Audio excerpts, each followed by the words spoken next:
કુશળ કુંવરબાઈ હતા ને, કુશળ કુંવરબાઈ રતી બાબા, એને મહારાજ આટું એક પોટલીમાં એક વસ્તુ મોકલી, મુનાભાઈ. હવે ભરી સભા ગઢપુરમાં સભા હાલતી હતી અને એ પોટલી સભામાં મહારાજને આપી.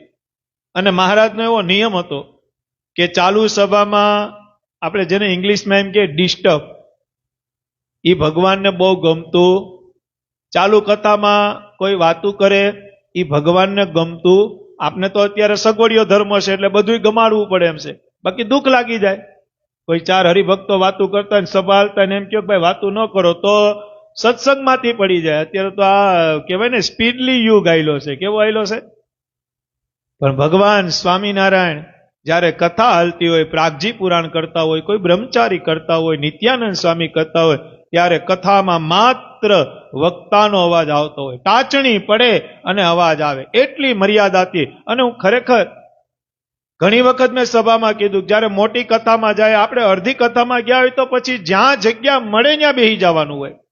સભા સત્સંગ ક્યાંય પણ હાલતી હોય, ધરમકુળની હાલતી હોય, સંતોની હાલતી હોય, કોઈ ભગવાનના ભક્તો સભા કરતા હોય, ત્યારે સભામાં ખલેલ ન પહોંચે આ ભગવાનના ભક્તોએ ખાસ નોંધ રાખી. આપણે સભામાં જઈએ છીએ, સત્સંગમાં જઈએ છીએ, કથા વાર્તામાં જઈએ છીએ, એ કેના માટે જાય છે? આપણે ભગવાનને રાજી કરવા જઈએ છીએ. જે વ્યક્તિ સભા કરે છે એ એક ભગવાનનો દૂત છે, જે ભગવાન તરફ પાડે છે. પછી ધરમકુળ પરિવાર હોય, સંતો હોય, હરિભક્તો હોય, હા સભા પતી જાય, કા સભાની પેલા તમે એને આદર ભાવથી મળી શકો અને કા સભાના વિરામ બાદ. પણ વચમાં સભા હોય, 500-700 જણા સભામાં બેઠા હોય અને પછી તમે છેક અડધી સભાએ કે સત્સંગે આવી અને જે સભા કરતા હોય એની પાસે જાઓ, એને જે સમય કરો તો ઓછામાં ઓછી 5 થી 7 મિનિટ આમાં વહી જાય અને જે સભા કરતા હોય એનો આખો લેન્થ અને આખો પાવર એ કપાઈ જાય. મોટા સંતો કહેતા કે કથા વાર્તા છે ને, જે કરતા હોય ને એને બધી આવડતી તો હોય, ખબર હોય, ચરિત્રની ખબર હોય, પણ સભામાં ધાયરું ભગવાનનું થતું હોય. કેનું થતું હોય? અને જ્યારે સભામાં જે મહિમાની વાતો હાલતી હોય એ હરિભક્તોના હોકારા ઉપર હાલતી હોય કે હરિભક્તોને કેટલી મજા આવે છે, એ પ્રમાણે સભા કરનારો સભા કરતો હોય છે.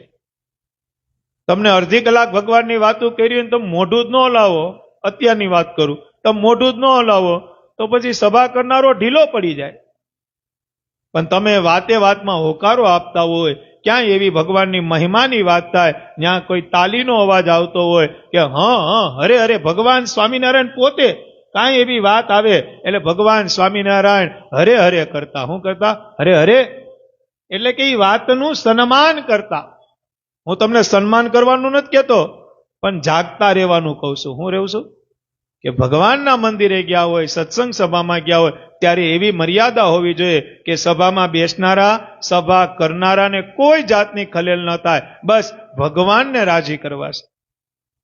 કાલવાણીની અંદર ભગવાન આપણે કુશળ કુંવરબાઈના જે પોટલું મોકલ્યું હતું એ પોટલું સભાની અંદર ભગવાન સ્વામિનારાયણને અર્પણ કરવામાં આવ્યું. ભગવાનને ગમ્યું નહીં, પણ પોટલું બહુ ઇમ્પોર્ટન્ટ દેખાતું હતું, કારણ કે એ તો કુશળ કુંવરબાઈએ મોકલ્યું હતું. એટલે ભગવાને કીધું આમાં શું છે? તો કે એ ખબર નથી, પણ કુશળ કુંવરબાઈએ આ પોટલું મોકલ્યું છે. મહારાજે કીધું તો ખોલવું જોઈએ. અને કુશળ કુંવરબાઈનું જે પોટલું હતું ભગવાન શ્રી હરિએ ચાલુ સભામાં ખોલ્યું તો આની અંદર અણીશુદ્ધ ચોખા હતા. શું હતા? જેને આપણે ઇંગ્લિશમાં રાઈસ કે ભાત કે. એટલે ભગવાન એવા સરસ ચોખા જઈને રાજી થયા. ભગવાને એમાંથી એક મુઠ્ઠી ચોખાની ઉપાડી અને આવી રીતે 2 હાથમાં ચોખાને રમાડ્યા. પછી ભગવાન સ્વામિનારાયણે સંતો અને હરિભક્તોને પૂછ્યું કે આને શું કહેવાય? એટલે સંતોએ એમ કીધું કે મહારાજ આને ચોખા કહેવાય. એમ? તો કે હા. મહારાજે પાછી અડધી કલાક ભગવાનની વાતો કરી, પાછા ચોખા હાથમાં લઈને ચોખાને રમાડ્યા અને મહારાજે કીધું સંતો ભક્તો આને શું કહેવાય? સંતો હરિભક્તે કીધું મહારાજ ચોખા કહેવાય.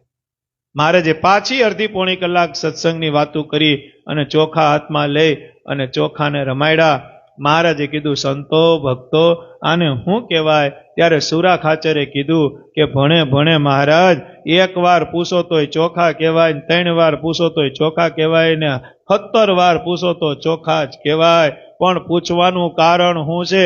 ત્યારે ભગવાન સ્વામિનારાયણે કીધું કે અવા ચોખા થાહું ને તેથી અક્ષરધામમાં ભેગા રહેવાનું છે. અવા ચોખા થાહું ત્યારે કલ્યાણ તો થવાનું જ છે.